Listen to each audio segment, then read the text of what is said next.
আরে এই ওয়াটার পিকি পং হাড়িটা খুবই সুন্দর। আরে বাবা এটা তো পড়ে গেল। আরে এটা তো পড়ে গিয়েছে, এখন আমি কি করব?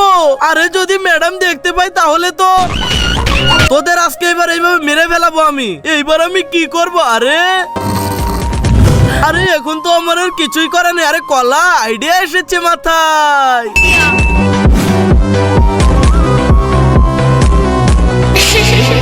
এইবার বুঝবে মজা।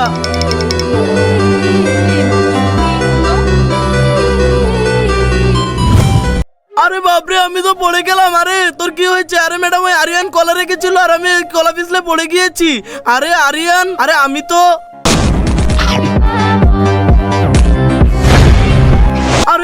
ডাস্টবিনে ফেলেছিলাম। আরে একই ডাস্টবিনে তো নেই। তার আগে যারা চ্যানেলটিকে সাবস্ক্রাইব করে নেবে তাদের মা বাবা যেন অনেকদিন বেঁচে থাকে, আর যারা লাইক এবং কমেন্ট করবে তাদের মনের আশা যেন পূরণ হয়ে যায়। আর আমি দোয়া করে দিলাম। আরে সিমরান তাহলে তোর কাজ এইসব সালার, এবার তো তোকে খেল খতম করে দেবো।